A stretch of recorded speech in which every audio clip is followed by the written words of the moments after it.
Hey everyone, I wanted to say thank you. The video that I posted the other day where it's 72% of the world is authoritarian and then I shared my colonial reading list, I didn't expect that to blow up and it didn't go viral or anything. Right now there's like 600 views on it. I posted it 2 days ago, but I just wasn't expecting people to see it. So thank you for all the nice comments. It's really trippy. Yeah, because again, it's I don't really talk about these topics a lot on social media, so this is new for me, but thank you for being here and thanks for all the new subscribers. I wanted to respond to some comments because my intention with social media is to build a community around the topics that I'm learning, you know?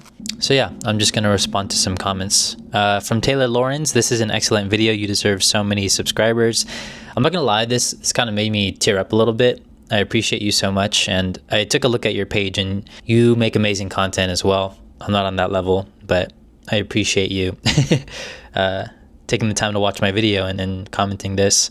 The algorithm found me. Thank you so much. Acid, Papillon. As someone who's also getting into the weeds with this information and reconnecting with my culture, thank you for sharing. I definitely recommend, if you want to connect with your culture, you unknowingly walk down a path of decolonization. So I never had words for this, but after reading the work of Frantz Fanon, I don't know what your culture is, but Wretched of the Earth by Frantz Fanon, when you learn about your culture and when you learn about the true history, especially if you're a black person, a brown person who has suffered the effects of colonialism, even unconsciously, when you learn about history and how your people have been affected, what I can tell you is that it can trigger a sacred rage.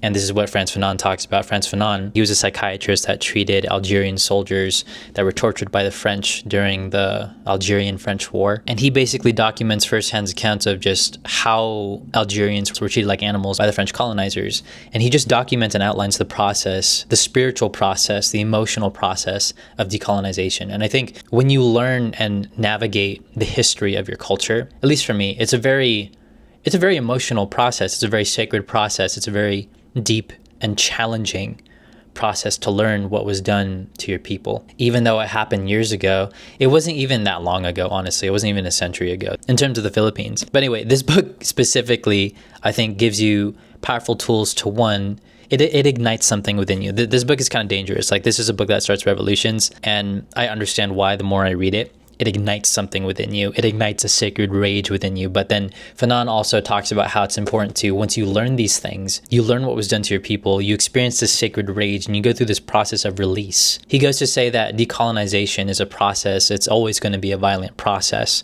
whether it be physically, psychologically, spiritually, emotionally. It happens. And once it does happen, how do you then integrate that so that you don't become the oppressor? How do you fight the monster without becoming the monster? And I think Fanon's work is just foundational. I'm glad this is one of the first books that I started reading along my process of decolonizing and learning about the history of the Philippines, because it's giving me tools and a framework to understand where I'm at in the decolonization journey in my psyche and how to integrate and not just be sitting here and become an angry person. Like, one of my favorite questions that I have right now that I'm seeking answers to is, how do I decolonize my mind, and how do I decolonize my relationship to different ideas that Western culture and colonialism have taught me and that I was raised in? How do I decolonize but not turn into just an angry, grumpy person? Because there are a lot of people who are like that, and I've seen it, and now I'm starting to understand it. I'm understanding the root of that. This book gives you tools to not become that. At least that's what I'm hoping, and that's what I'm intentionally trying to receive, the lens that I'm reading this book through, along with a bunch of other works. So yeah, I'd recommend that book for you. Then thanks for your comment. From Charles8939, this has inspired me to keep going through the pile of books in the corner of my room. It's so important to keep reading, keep doing what you're doing. Thanks for the support. Really appreciate it. Yeah, I just started learning to love reading. It changes you. It changes your consciousness. You're having conversations with authors and thinkers who have walked down psychological paths farther than we could ever have relative to our own life experience. It does something to you. Rini 6, I'm 59. I have lived in the US my entire life. What I've seen is steady, accelerating decline. It's truly terrifying. Yeah. Jalu 2978, the Jakarta method is devastating. Everyone should know about that shameful part of America's history. Yeah. And it's not even just history. I would say the Jakarta method is one of the key books to read and to understand, because the Jakarta method is used all across the world in the name of colonialism. It reveals the source of anti-communist rhetoric, like why is there so much fear about communism and socialism, Marxism? And mind you too, I look at things from a lot of different lenses. What is one of the things that authoritarian governments in this current time, the Trump administration, what do they say? What do they call people that they don't like? Communists, Marxists, socialists. Majority of people don't even understand what these words mean. And majority of people don't understand how this rhetoric was used in history in the past to justify the means of mass genocide and killing of large groups of populations. Specifically in Indonesia and Jakarta, it was used to attack not radical left people, but center left people who just wanted to push like small reforms. Anti-communist rhetoric was used to attack indigenous peoples, to remove them from their land, to imprison them, to torture people, to kill and incarcerate over 500,000 Indonesians in the 1960s. And this wasn't even that long ago. And this Jakarta method was then used in other Southeast Asian countries, as well as the United States, to attack normal citizens who aren't even that radical. It creates the us versus them mentality that creates an environment of fascism, a container of us and them. And yeah, it's a whole bunch of things. But the Jakarta method, thank you for making this comment. It's one of the most powerful books that I've ever read. And it's helping me understand the origins of the arguments and the discourse and the name calling that happens in the political narratives that are happening today in 2025 with the current Trump administration, and just how it bleeds into normal conversations and everyday people who don't even know where it comes from. Yeah, everyone should read the Jakarta method. Would highly recommend, or even just watch. There's a really good interview with Vincent Bevins, the author, who describes it all. You can just listen to it in a podcast, and that will open up your eyes a lot to everything too.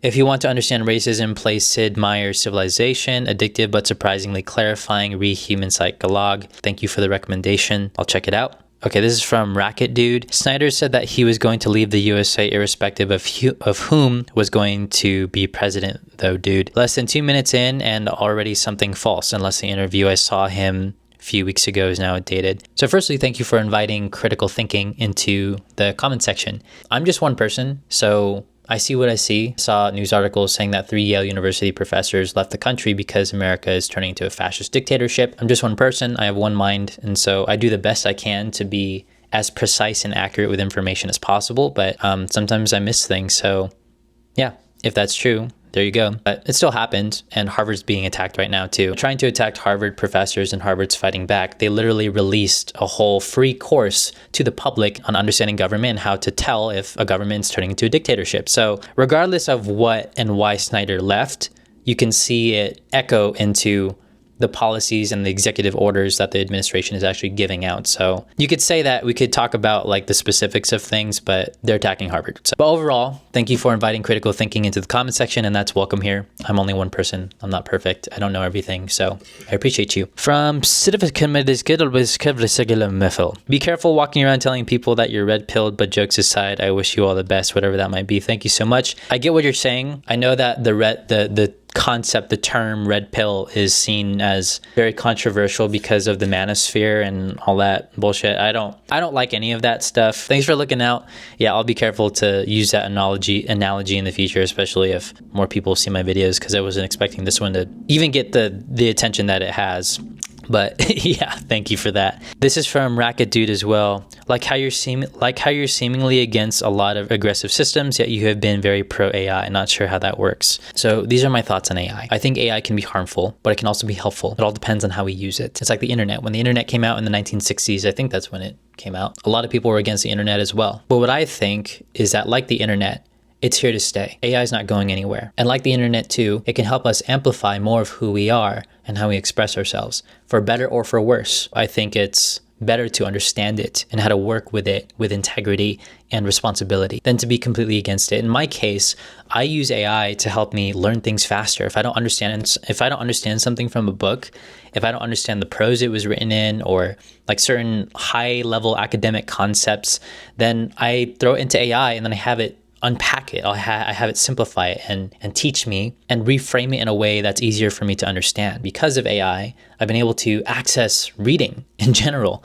So I think that's a beautiful thing, because it's helping me read more. It's helping me learn more. It's helping me become more of a better person. And that's shaped by the intent that I use it with, right? On the other side of the spectrum. Have you seen VO3 with Google? It's extremely scary to see that it's getting more and more realistic with the video generation features to where people can start creating more false information, especially during the current social political climate with 72% of the world today being under authoritarian rule. AI is scary, and it's changing the world. It's changing jobs. It's changing the economy. It's changing how we interact with each other socially. It's changing how we interact with ourselves and our own personal development, because a lot of people use it for therapy. A lot of people use it to enhance their thinking. If we're talking about aggressive systems and AI, correlation versus causation, I don't think AI and oppressive systems are mutually exclusive to one another. They're two separate things, and it's human beings and how we personally interact with our government systems, with AI and the tools that we have to express ourselves. That is more of the root. Don't blame the tool, blame the people using the tool. Don't focus on the tool, focus on the interpersonal change and transformation that needs to be done to use these tools